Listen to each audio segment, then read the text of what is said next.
Hi guys, so we're doing a downward dog tutorial video this time. It's a very simple pose and it's a pose that we go into very often, probably one of the most famous yoga poses that people do in every single practice. So we thought it might be useful to go into that downward dog to show you exactly how to get into it. So follow the steps.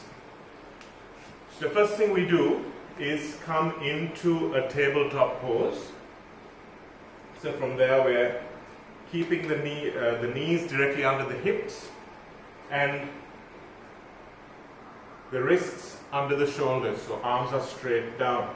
What we can do from here is move the arms maybe a palm's length slightly forward. So you can just inchworm your palm forward, inchworm your palm forward, and you're in more of a comfortable setup for dog. From there we just tuck the toes. We don't move them forward or back. They're like this. You tuck them. And from there, we're just going to bring the legs a little bit further together. And the first thing you do is push that mat away from you. So you're really pushing that mat away from you in your downward facing dog. That's the first movement. So as you push away, your bum should come down towards the heels. As soon as they come down towards the heels, you press down with your toes and you bring your knees off the mat. So you're still pressing forward so that your torso comes back towards your thighs, and then as if someone's lifting your hips up, you just allow your hips to go up into the air and you relax your heels downwards. So that's essentially how you come into a downward facing dog. We'll go through a few of the common errors that we find. The first thing, of course, is when going up into a downward facing dog, we find that a lot of people, instead of pushing the mat away, they kind of collapse into their hands. And they end up in this sort of a position, where you're really collapsing into your hands. Rather than having active hands and pushing your body back, you're actually leaning into your hands. So that's something we want to try and avoid, which is why that first movement is so important. Pressing the mat away, really pushing. You're almost trying to rip the mat by pushing it away from you. And then from there, coming up. So that's where we want to end up and not here. The other thing I've noticed also is with the feet. So the feet in downward facing dog, we're really looking to strengthen the back body. So the back body is from the back of the head right down to the heels. So what we want to do is we really want to lengthen this part of your legs. So we want to lengthen from the heel right up to the bum. We really want to lengthen that whole thing. So there shouldn't be any upward pressure happening in that back side of the leg. So what we don't want to see is anyone pushing up with the heels.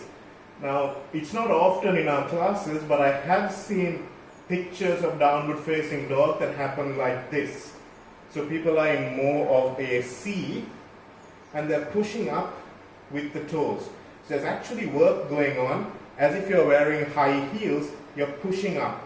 So what we want to see is for the heels to relax as far down as possible. Maybe they don't reach the mat, that's fine. If they're up here, that's fine. But you really want that relaxation to happen. You don't want any work going on. You don't want any push happening in your ankles. You don't want to be pushing up this way and for your calves to be working. You want your calves to be stretching. So that's two of the very common mistakes that we see. And we'll look towards eliminating those in the way we come into. From front on, there's something that happens to a lot of people in that their shoulders tend to rotate internally. So this is an internal rotation, and that tends to happen to a lot of people, especially at beginner level. So in down dog, we want your shoulders to externally rotate, and I'll show you exactly what that looks like in the down dog pose itself. So it's about moving your shoulders away from the ears, keeping this neck nice and long and giving it a lot of room to move into. So just watch the downward facing dog from front on now. So I'm pushing the mat away. I've got my feet nicely grounded. and I'm going back and then coming up. So a lot of times we see this happen. And what we want to try and get to happen is for that to happen. So you're looking at this, but we want this.